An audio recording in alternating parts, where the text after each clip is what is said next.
Hello and welcome back to the JW Thoughts channel. My name is Wally and today we are looking at some really funny stuff.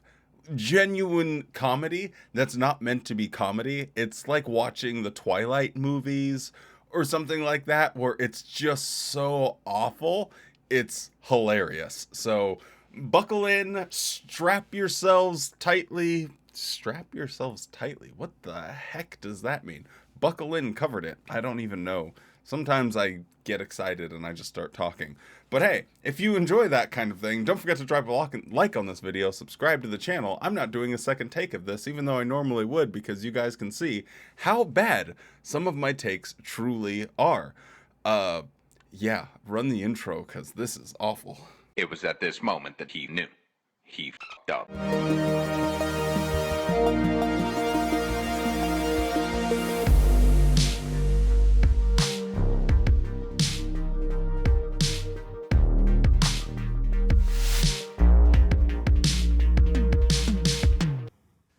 Since its inception in 2014, the School for Kingdom Evangelizers has accomplished much good in the worldwide field. This 2-month school is designed to train experienced pioneers who are willing to serve wherever they're needed. Stephen Lett, I would like to see some analytics. I want to see some numbers. How has the worldwide field benefited from SKE? Show me the actual results, because just hazarding a small, tiny, nuanced guess here, most of the baptisms are from people that have some association previously with Jehovah's Witnesses, or they are children. And while many have eagerly reached out for this opportunity, others hold back. Why? Some might reason, I'm content where I am. I have a good job that supports my pioneering. I'm needed in the congregation. I could be sent anywhere. I hate moving. I'm not smart enough. My circumstances don't allow it. They don't need me. There are plenty of others who can reach out. Well, can you relate to any of these feelings?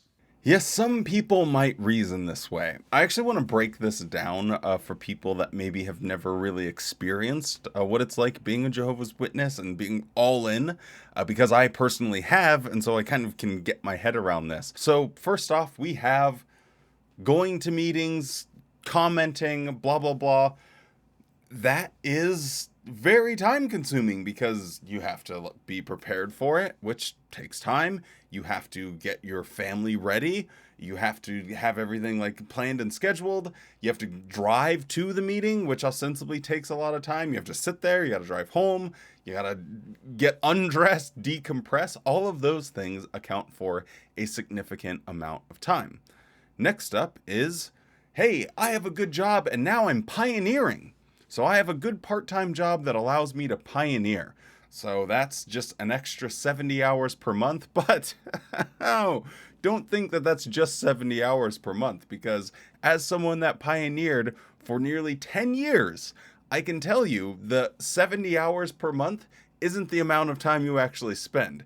It's almost double that. It's almost double because of the preparation, the transportation, the coordination, the getting ready, all of the stuff involved around pioneering is extremely time consuming. And they have these stringent rules, which honestly, only the people in their very first year of pioneering actually follow.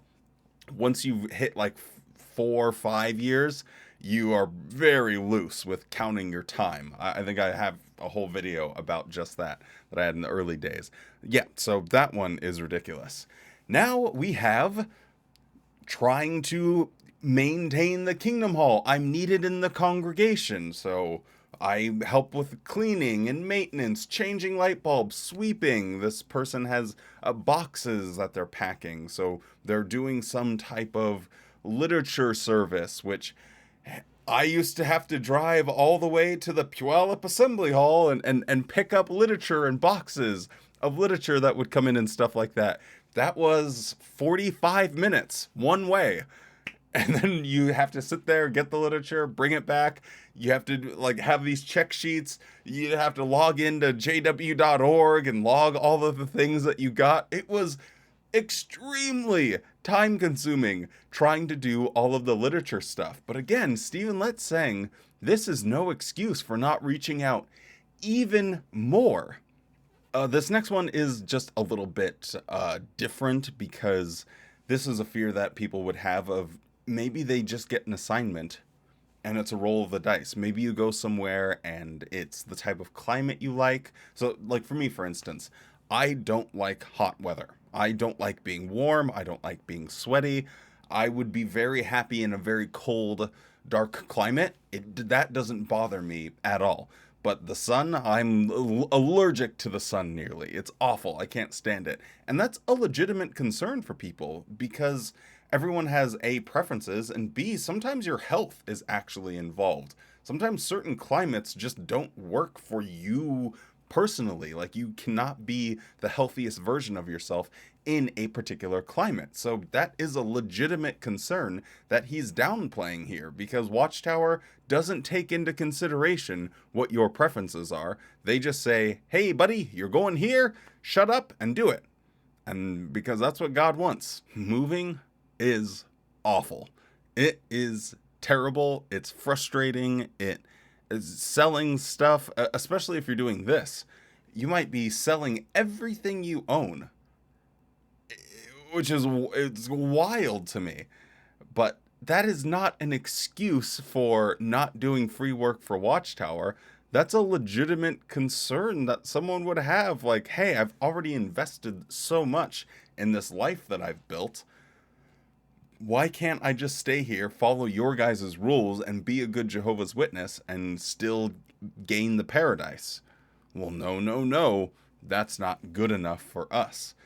This next one here is silly. I'm not smart enough. You do not. Take the governing body, for instance. You do not have to be a five-headed, galaxy-brained individual in order to be a successful Jehovah's Witness. I don't think not being smart enough is a real concern or fear that people have, because their teachings, their theology, their ways of doing things are at like a kindergarten, maybe, we won't say that. They're at like a 5th grade level. And so as long as you are able to at least be at a 5th grade level, I promise you will be okay. 5th grade might be too high, to be honest. Now this one is super annoying, because here they're showing someone that just has a normal, healthy life. They like to travel. They like to play sports. And then on top of that, they're doing all of the other things. So you're pioneering, you're doing everything right, and you've somehow managed to find a little bit of time to travel and play some sports. Maybe you shouldn't be doing those things. Like, why do you need to go and see the pyramids of Giza? Why do you need to see the Eiffel Tower? Well, why do you need to go and visit ancient temples in Cambodia? You could be going to SKE, brother. And, there's results. I can't show you the results, but I promise there's good results if you do these things.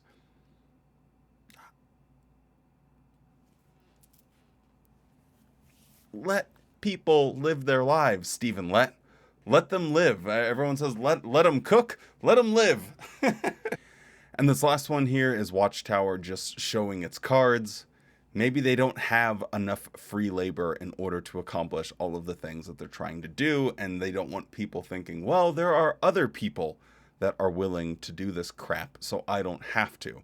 And that is one of the biggest fears that Watchtower has. Apathy is something that they cannot allow, because as soon as people become comfortable and are just good, being a good little Jehovah's Witness, raising their family, it's not negatively affecting their lives, that's when things might get a little bit shaky and they might start wondering, where is the value that being a Jehovah's Witness is adding to my life, or is it actively, harming my happiness and actually making me depressed and stressed out and giving me horrible anxiety.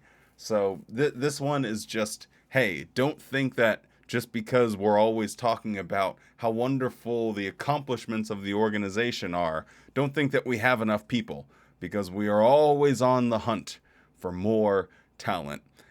I just find it so frustrating to look back at some of these things, because it's how I used to think.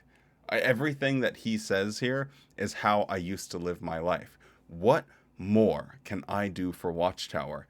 And the moment that you unplug from the organization and you start living your own life, it is wonderful. It's like you finally are breathing for the first time. It's like for 25 years, I was underwater breathing through a tiny little straw.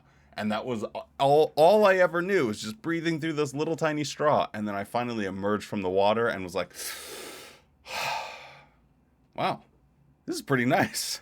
And that's what Watchtower is trying to avoid. And that's why they are always pushing for people to attend some of their schools. But now, because we don't want to get bogged down with too many talks or anything, let's look at what people's money is buying. So, as you guys know, I've talked a lot about how Watchtower is spending people's donations and the money that they send them, and they're building these movie studios that are hundreds of millions of dollars. They're building an entire city in Australia, and then their new, whatever it's called, Ramapoo project.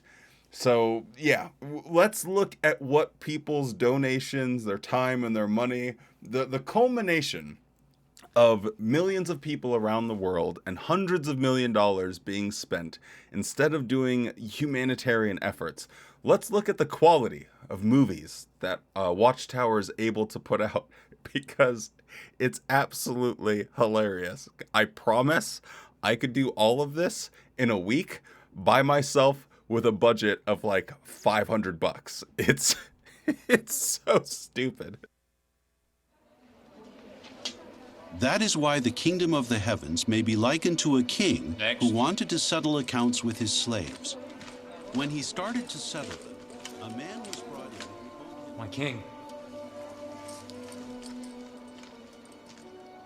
How much does he owe? Well,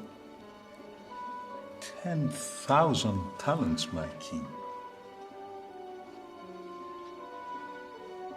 And here, folks, is what Jehovah's Witnesses are getting from their selling of kingdom halls, for their constantly donating more and more money, listening to Watchtower beg for more funds so they can advance this ever important, life-saving, kingdom interests, preaching work, whatever they say. This is what you get. Some fake, cheap beards, some bad costumes, this whole production. Don't forget, they only release these in 720p, mind you. So that's what you get for your money with Watchtower. Great return on investment, if you ask me. It's absolutely ridiculous that they beg for money in order to say that they're making life-saving videos, and this crap is what you get. This is like something I would upload on my YouTube channel, and I promise you, it does not require $100 million movie studio to do a production of this quality. This would cost me, like I said, give me a week and a budget of like $500 to $1,000, and I could act all the parts, I could edit it all myself, I could do all the sound, everything, for $500 to $1,000. Why, on God's green earth, do they need $100 million movie studios in Australia and in New York? I don't understand. I don't get it. But just for the relatability of this illustration, I just wanted to see, like, well, what is 10,000 talents? Like, how much is that? Well, if it was silver talents, it would be over $240 million, and if it's gold talents, it's $24 billion. So I want to see this guy's receipts. You know, how did he rack up this amount of debt? Because his receipts must just be like cocaine, cocaine, hookers, hookers, hookers, cocaine, cocaine, hookers, hookers, cocaine, like, what was this guy spending his money on? How do you rack up $240 million worth of debt as an individual? Not as a giant company, as an individual. Oh, golly. This is a real hootenanny. Guard, take him away. Sell him, his family, and everything that he has, and make a payment please, towards his please, debt. my king. No, please, I'm begging you. My king, no, not this. My king, please, be patient with me, and I will pay back everything to you.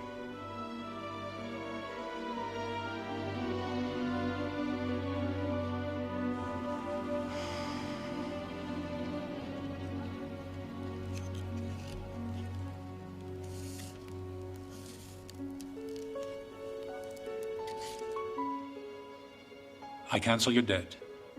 You can go. Thank you. Thank you, my king. Thank you. Thank you. I'm so grateful. Hey, man, just be patient.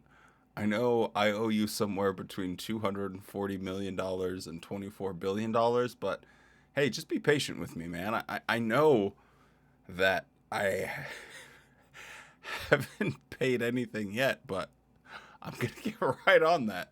I'll pay it all back, I promise. Just be patient. There's hyperbole and there's ridiculous, and this is going into the ridiculous, but it's okay, because it was from the great teacher, not the great healer, not the great miracle worker. As we learned before, Jesus was the great teacher. But that slave went out and found one of his fellow slaves who owed him 100 denarii. You! I'm talking to you. Where's my money? I'm sorry, I'm trying. What have you got here? Oh, it's just my food. Wait, what There's nothing there. Where is it? I don't have it. I'm working Answer hard me. to gather all the money. Answer me! Pay back whatever you owe! Pay me back! Watchtower, thank you for this, because there are some things that are so bad. The acting, everything is so awful. It transcends our wanting for good content, and it just makes us laugh at you. And this is one of those moments. This is funny, awful. This... Give me my money! Give me my money!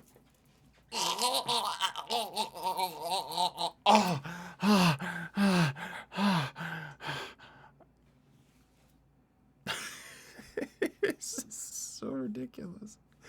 Like, I don't know how you can come away and think, yeah, this is really going to drive that point home. This is going to get the message across to people. When people see this bad boy, they're going to think to themselves, boy howdy, I am so happy to be a Jehovah's Witness.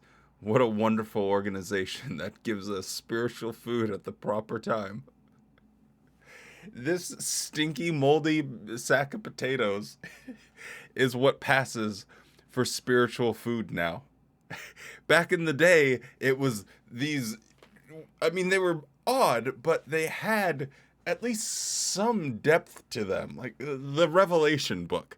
It is kooky and bizarre and crazy and wild, but at least someone had to be like trying to make connections and put all these things that are written in the Bible and tie them to modern day events and interpreting prophecy and all sorts of things going on.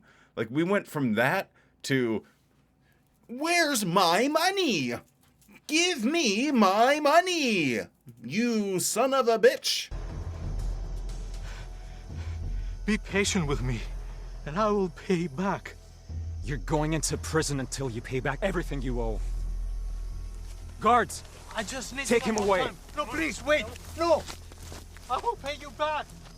I mean, honestly, that is the right decision to make there. Like, if you want to get your money back, if you do want to get some compensation to try and mitigate your losses, throwing the guy in prison, that is the best way to do it.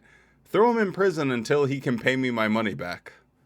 Yeah, because he'll surely be able to make lots of money in an ancient prison. Surely, that's going to go over well. When his fellow slaves saw what had happened, they became greatly distressed, and they went and reported to their master all the things that had happened.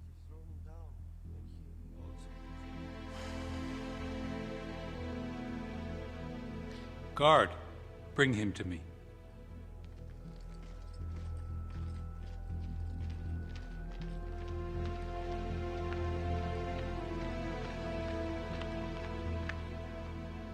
Is it true what they're telling me? Well, the thing is, he owed me money. I was just reclaiming what was mine. My money. Enough! You wicked slave. I cancelled all that debt for you when you pleaded with me. Should you not also have shown mercy to your fellow slave, as I showed mercy to you? Take him away and throw him into prison until he repays all that he owes. Let me go. Stop touching me. Let me go. But he owed me money. That was my money. And I needed it. How am I supposed to pay you back if I don't get my money? Let go of me. Get your hands off of me. Stop. The acting in this is so bad. I don't know how Watchtower actually releases it. Like, I understand if it's meant to be like campy, home movie, and funny. Right? That would be completely different. I could justify that. That's what I do with my skits. They are meant to be campy. Sometimes I make the production like worse than I need to, just because I think it's funny. Because it just looks like a home movie, and to me that's just adds a little bit of humor to it. Like when I do my Stephen Led impersonation and I have Mickey Mouse gloves. Like, there's certain things you can do to be intentionally campy. But this, they're trying to be serious. And wow. Wow, is it bad. Oh, God. But hey, I am super happy for it. I guess this pretty much wraps up the Saturday morning of the convention. Saturday afternoon's going to be kind of a speed run because they show the first half of the drama, which we've already covered. So I think we have a talk by a governing body member. I think it's Mark Sanderson or something. So we'll probably investigate that a little bit. But other than that, if you're still around, don't forget to drop a like on the video, subscribe to the channel. Stay safe, be kind, and don't forget to smile. You better have a good ass day.